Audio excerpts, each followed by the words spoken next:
DZRH, member, kapisanan ng mga broadcaster ng Pilipinas.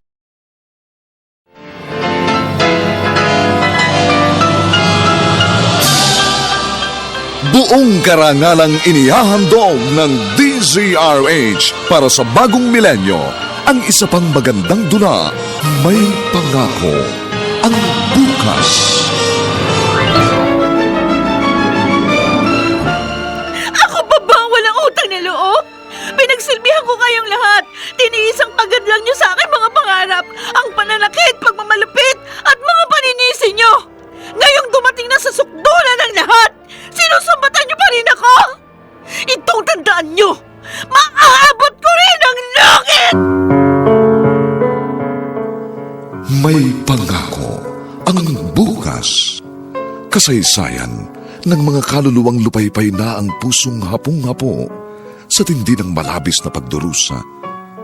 Subalit sa kabila ng lahat, huwag kalilimutang paglipas ng isang dapit hapon ay sisikat ang araw na magsisilbing tanglaw sa sinumang tinakasan na ng kawalang pag-asa. Dahil sa likod ng mga hinagpis ay may naghihintay na ligaya. Sa bawat kabiguan ay may makakamit na tagumpay, laki pang pangarap na sa bawat himaymay ng laman ay muling mabuhay ang dugong nananalaytay sa mga ugat at unti-unting mauusal ang mainspirasyong mga katagang. May Pangako, ang bukas. May Pangako, ang bukas. Isa na namang natatanging dulang pangradyo na inyong aabangan at kalulugdan, mag-iiwan ng mga magagandang halimbawa at aral. May Pangako, ang bukas.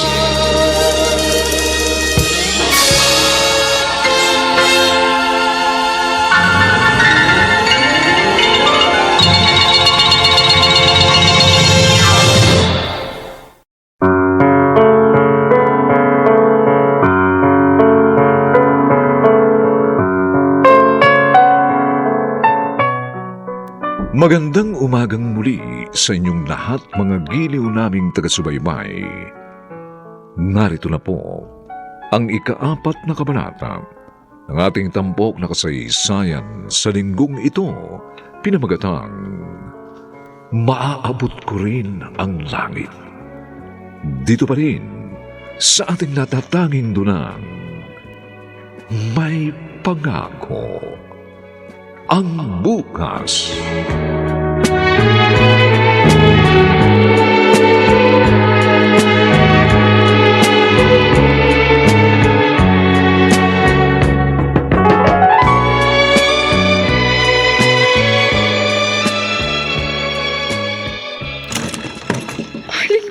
Oh, ate! Bakit ka umiiyak? Halika. Pasok. Dito tayo sa loob mag-usap. Halika. Salamat po.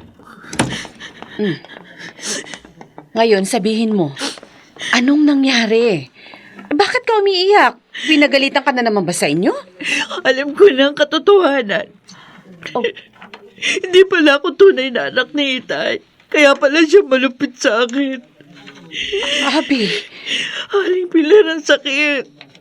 Ay, Kaya pala nawala na siya ng malasakit sa akin para maabot ko ang aking mga pangarap kasi ibang tao naman pala ako. Abi. Kilala niyo po ba kung sino ang tunay kong ama?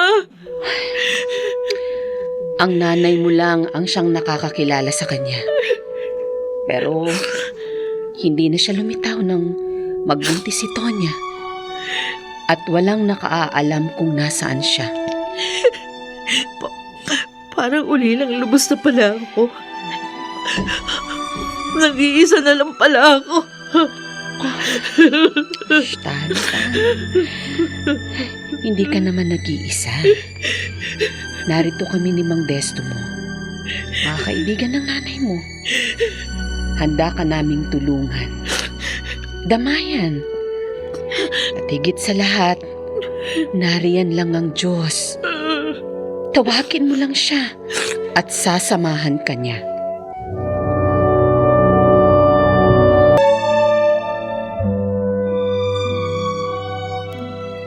Ano?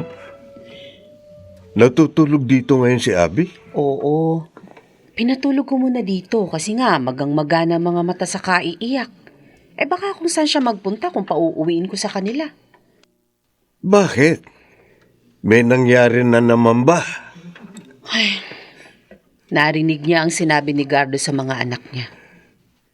Testo, alam na ni Abby ang totoo. Kaya naman pala nag-iiyak siya. At inamin na rin sa kanya ni Gardo ang lahat. Para mapakalma ko siya, ayan, pinatulog ko muna rito. Baka hanapin siya sa kanila. Hindi naman mahalaga sa kanila si Abby. Sa bagay, kailangan nila ng uutusan. Ipaalam pa rin natin na narito si Abby.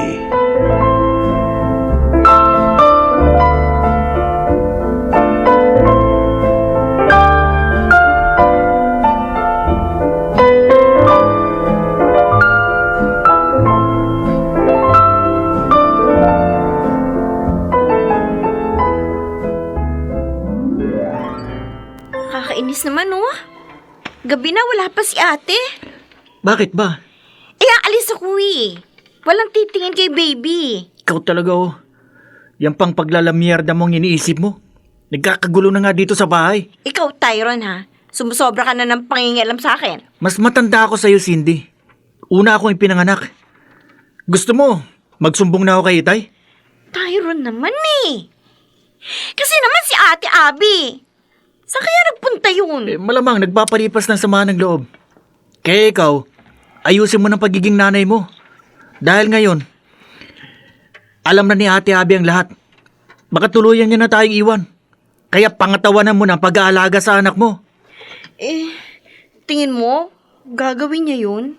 O halimbawang ikaw, nalaman mong hindi ka pala anak ng inaakala mong tatay. Titira ka pa ba sa kanya? Pinagmamalupitan ka naman. Hinahadlangan pang pag-abot sa pangarap mo. Titira ka pa ba doon?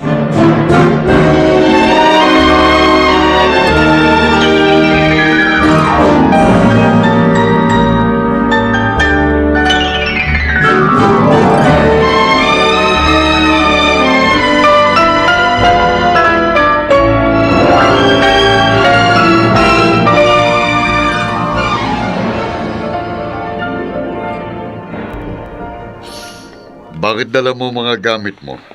Ano ibig sabihin nito? Magpapaalam na ho ako eh. Sa inyo, Itay. Alam ko po. Kalabisan na magtagal pa ako dito dahil di nyo naman ako tunay na anak. Ha? Nagmamalaki ka na? Dahil matibay na ang buto mo? Kaya iiwan mo na ang mga obligasyong narito? Ha? Wala kang kwenta? Wala kang utang na loob. Dapat hindi na lang kita pinalaki. Wala kang mararating sa buhay. Gagapang ka sa hirap. Ako pa ba ang walang utang na loob? Pinagsilbihan ko na kay lahat. Tiniis ko ang paghadlang nyo sa aking mga pangarap. Ang pananakit, pagmamalupit, at mga paninisi nyo. Ngayong dumating na sa sukdulan ng lahat, sinusumbatan nyo pa rin ako? Itong tandaan nyo, maaabot ko rin ang langit!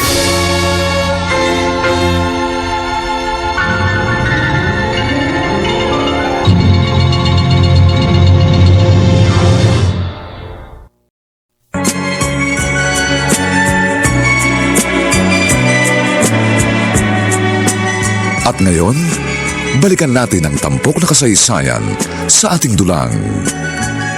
May pangako ang bukas.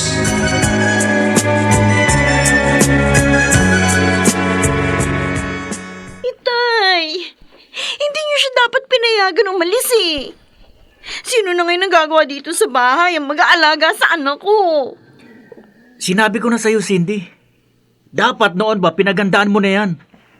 Hindi natin alila si Ate Abby. Pwede ba? Huwag mo nga siya ipagtanggol. Nakakabuisi talaga yun eh. Walang kwentang babaeng yon. Hindi siya magtatagumpay kahit saan siya magpunta dahil walang niya siya. Tay, hindi kayo dapat magalit kay ate. Dahil kung tutuusin, tayo ang may kasalanan ng pag-alis niya dito. Sinagad natin siya. Sinagad natin ang kanyang pasensya, ang kanyang pag-uunawa, at ang pagmamahal niya sa atin.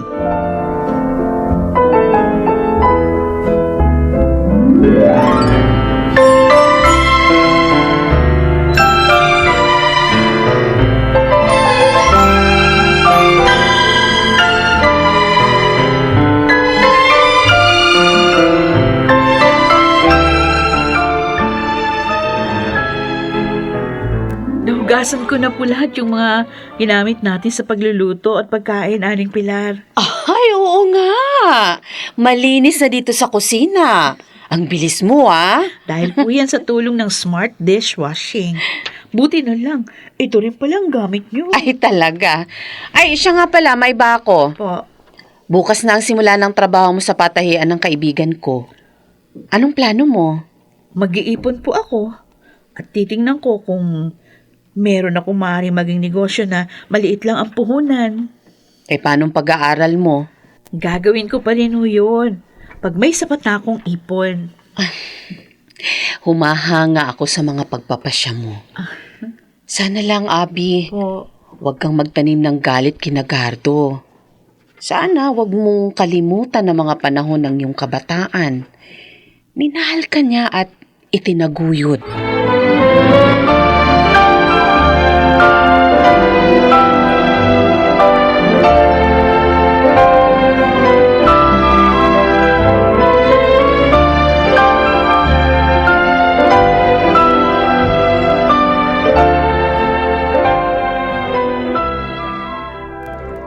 May overtime ngayon si Abby. Oo, Desto. Yun ang sabi ni Abi. Ayun, tinawagan ko nga rin yung kaibigan ko. Nalaman ko, totoo nga. Ay, hindi naman nagsisinungaling yung bata. Sinabi ba ng kaibigan mo kung kumusta naman ang trabaho ni Abby sa kanya? Oo, syempre. Masipag daw si Abi. Mabilis matuto, mabait, magalang din. Ay, salamat naman. Hindi tayo binibigyan ng problema ni Abby. Ay, naisip ko lang. Hindi kaya siya naaalala ni Nagardo? Maalala man nila, wala na rin say-say eh. Wala na sa kanila si Abby. Nasaktan na nila yung tao. Eh, sabi nga pala ni Abi, kapag nakaipon siya kahit konti, susubukin niyang magnegosyo kahit maliit lang na puhunan. Bah, mainam yun. Sabihin mo, tutulungan natin siya. Sabihin lang niya kung anong kailangan niya.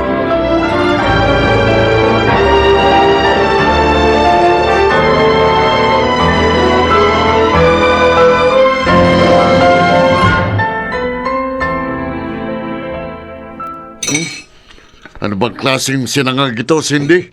Walang lasa. Oo nga. Tsaka sobrang dami ng mantika. Pasensya na ho, itay. Tyron. Alam niyo naman na, hindi naman ako marunong magluto eh. Hindi rin ako kasing galing at sipag ni Ate Abby. Sabi ko na kasi sa'yo noon, paghandaan mo ang ganitong mangyayari. O, Tay, Ah, bakit tumayo na kayo? Ang dami pa ng pagkain sa plato nyo. sa opisina na lang ako kakain. Ikaw, Tyron. Baka mag-away pa kayo ni Cindy dyan, ha? Hindi po, Tay. Sige, maiwan ko na kayo. Oo. Ay, kumusta na kaya si ate ngayon? Saan kaya siya ngayon nakatira? Hindi ko nga alam eh. Pero isa lang ang nasisiguro ko. Mas masaya siya doon.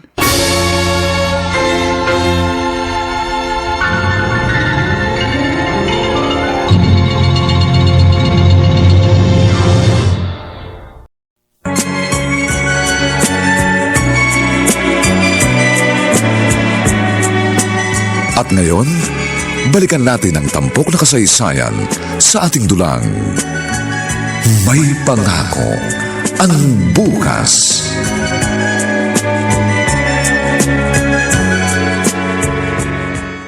Ay, nakakainis naman.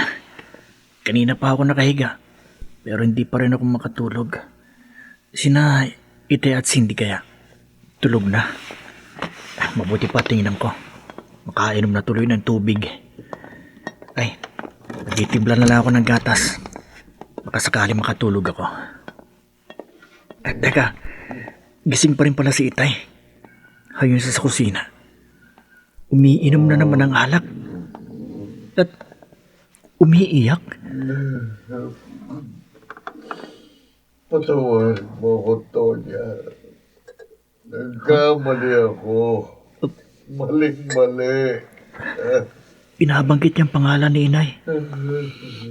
Bakit kaya siya nagsasalita ng ganun? Nagsisisi na kaya siya sa mga ginawa niya kay Ate Abby?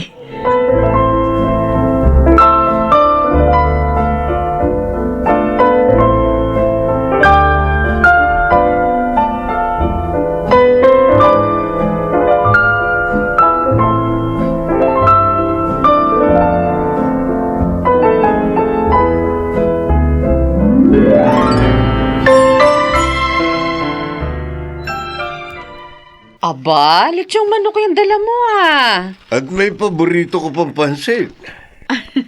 Talagang binili ko ito para pagsaluhan natin ngayon. Nana Pilar, Tata Desto.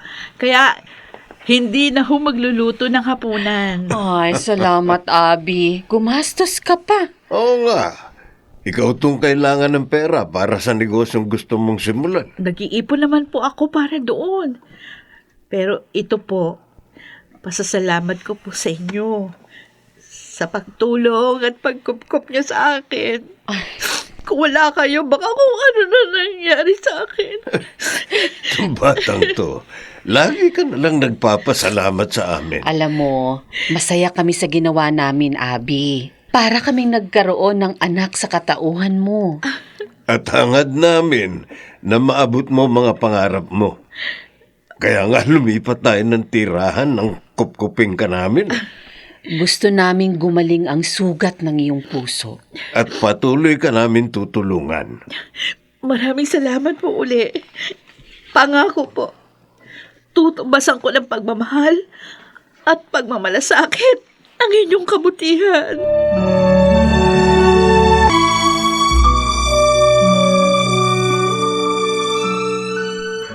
Hindi na muna ako papasok sa trabaho. Hindi maganda ang pakiramdam ko eh. Para akong nahihilo. Teka, makapasok na nga lang sa kwarto. Bakit?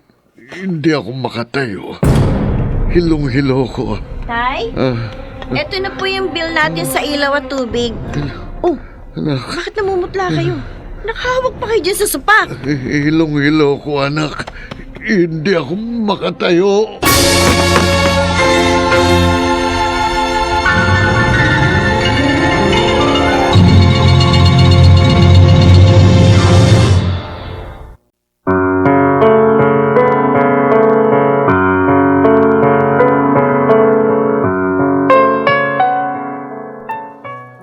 Hindi na nga kaya magkasundo sina Abby at sina Gardo?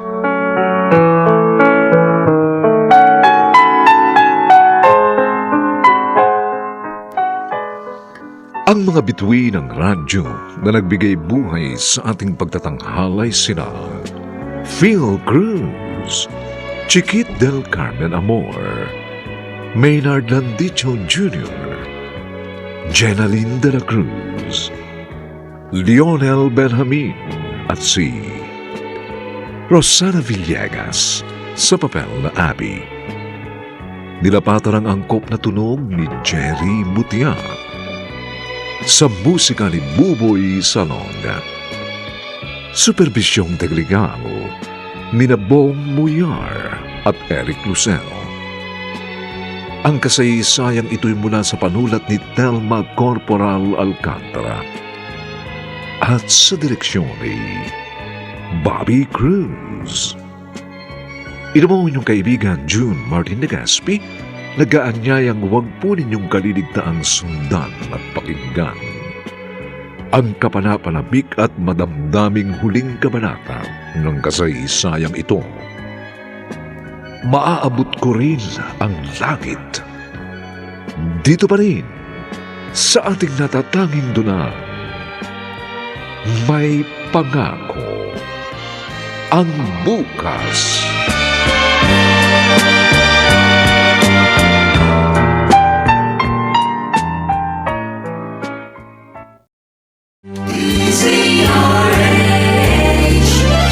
DZRH, member, kapisanan ng mga broadcaster ng Pilipinas.